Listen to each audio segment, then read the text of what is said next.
Bacaan dari kitab kedua Samuel. Waktu melarikan diri, Absalom bertemu dengan anak buah Daud. Saat itu Absalom sedang memacu bagelnya. Ketika bagel itu lewat, di bawah jalinan dahan-dahan pohon tarbantin yang besar, tersangkutlah rambut kepala Absalom pada pohon tarbantin itu, sehingga ia tergantung antara langit dan bumi. Sedang bagel yang ditungganginya berlari terus. Seseorang melihatnya, lalu memberitahu Yoab, katanya, "Aku melihat Absalom tergantung pada pohon tarbantin." Lalu Yoab mengambil 3 lembing dalam tangannya dan ditikamkannya ke dada Absalom. Waktu itu Daud sedang duduk di antara kedua pintu gerbang, sementara penjaga naik ke sotoh pintu gerbang itu di atas tembok. Ketika ia melayangkan pandangnya, dilihatnya lah orang datang berlari seorang diri saja. Berserulah penjaga memberitahu raja. Lalu raja berkata kepada Ahimaas, "Pergilah ke samping, berdirilah di situ." Ahimaas pergi ke samping dan berdiri di situ. Kemudian tibalah orang Etiopia itu. Kata orang Etiopia itu, "Tuhanku, raja mendapat kabar yang baik, sebab Tuhan telah memberi keadilan kepadamu pada hari ini." Lalu Tuhan melepaskan tuanku dari tangan semua orang yang bangkit menentang tuanku. Tetapi bertanyalah Raja Daud kepada orang Etiopia itu, "Selamatkah Absalom orang muda itu?" Jawab orang Etiopia itu, "Biarlah seperti orang muda ini musuh tuanku raja, dan semua orang yang bangkit menentang tuanku untuk berbuat jahat." Maka terkejutlah raja. Dengan sedih, ia naik ke anjing pintu gerbang lalu menangis. Dan beginilah perkataannya sambil berjalan, "Anakku Absalom, anakku. Anakku Absalom, sekiranya aku boleh mati menggantikan engkau Absalom, Absalom anakku." Lalu diberitahukan oranglah kepada Yoab, "Ketahuilah raja menangis dan berkabung karena Absalom." Pada hari itulah kemenangan menjadi perkabungan bagi seluruh tentara, sebab pada hari itu tentara mendengar orang berkata, "Raja bersusah hati karena anaknya." Maka hari itu tentara Israel masuk kota dengan diam-diam, seperti tentara yang kena malu karena melarikan diri dari pertempuran. Demikianlah sabda Tuhan. Sendengkanlah telingamu ya Tuhan, dan jawablah aku.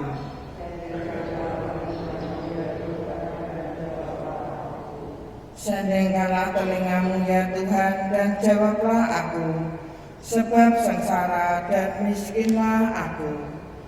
Peliharalah nyawaku, sebab aku ini orang yang kau kasihi. Selamatkanlah hambamu yang percaya kepadamu.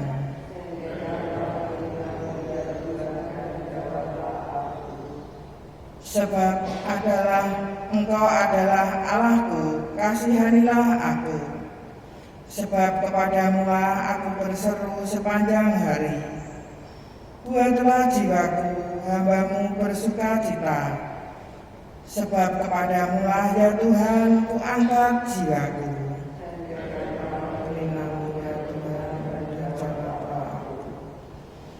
Tuhan, Engkau sungguh baik dan suka mengampuni. Kasih setiamu berlimpah bagi semua yang berseru kepadamu. Pasanglah telinga kepada doaku ya Tuhan, dan perhatikanlah suara permohonanku.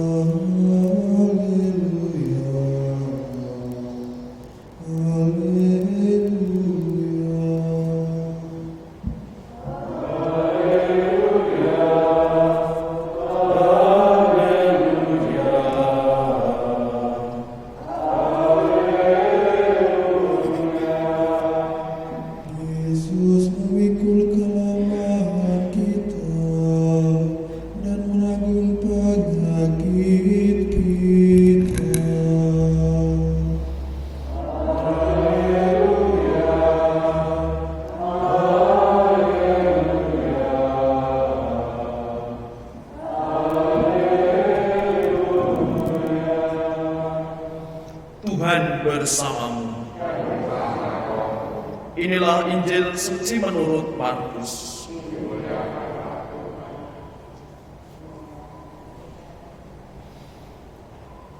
Sekali peristiwa setelah Yesus menyeberang dengan perahu, datanglah orang banyak berbondong-bondong lalu mengerumuni Dia. Ketika itu Yesus masih berada di tepi danau. Maka datanglah seorang kepala rumah ibadat yang bernama Jairus. Ketika melihat Yesus, tersungkurlah Jairus di depan kakinya. Dengan sangat ia memohon kepadanya, "Anakku perempuan sedang sakit hampir mati. Datanglah kiranya dan letakkanlah tanganmu atasnya, supaya ia selamat dan tetap hidup." Lalu pergilah Yesus dengan orang itu. Orang banyak berbondong-bondong mengikuti Dia dan berdesak-desakan di dekatnya. Adalah di situ seorang perempuan yang sudah 12 tahun lamanya menderita pendarahan. Ia telah berulang-ulang diobati oleh berbagai tabib sampai habislah semua yang ada padanya. Namun sama sekali tidak ada faedahnya, malah sebaliknya keadaannya makin memburuk. Dia sudah mendengar berita-berita tentang Yesus. Maka di tengah-tengah orang banyak itu, ia mendekati Yesus dari belakang dan menjamah jubahnya. Sebab katanya, "Asal ku jamah saja jubahnya, aku akan sembuh." Sungguh seketika itu juga berhentilah pendarahannya, dan ia merasa badannya sudah sembuh dari penyakit itu.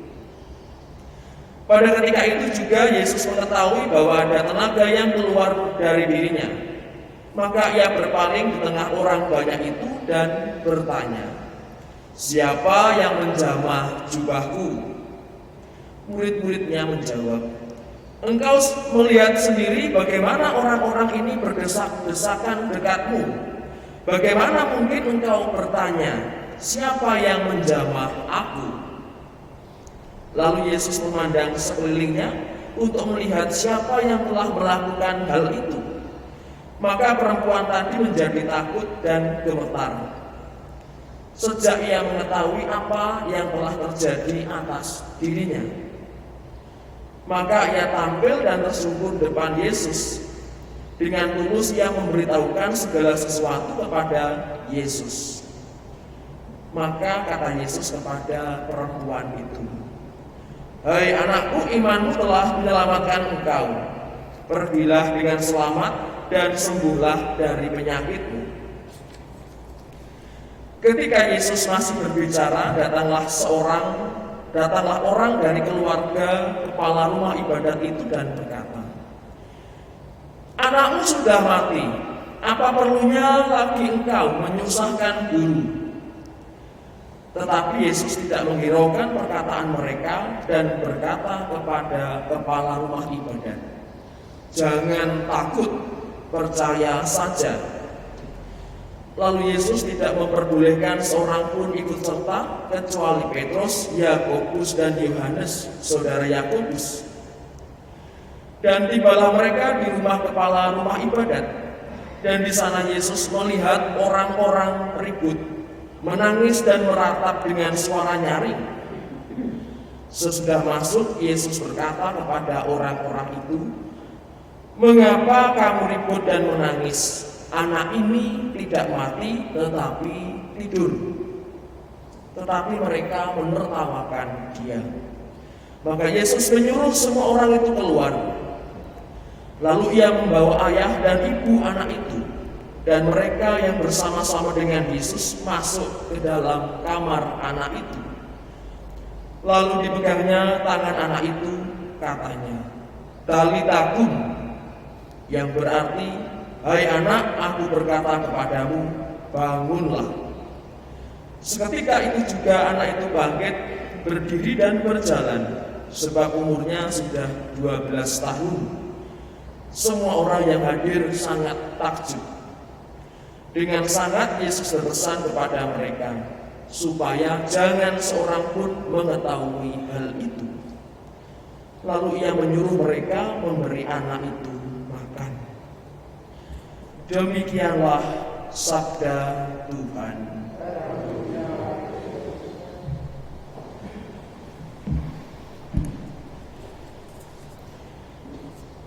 Ada dua peristiwa yang terjadi dalam Injil hari ini.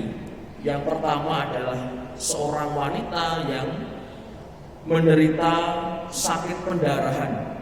Bertahun-tahun lamanya tidak mengalami kesembuhan. Sudah berupaya semaksimal mungkin, namun belum ada hasil yang melegakan.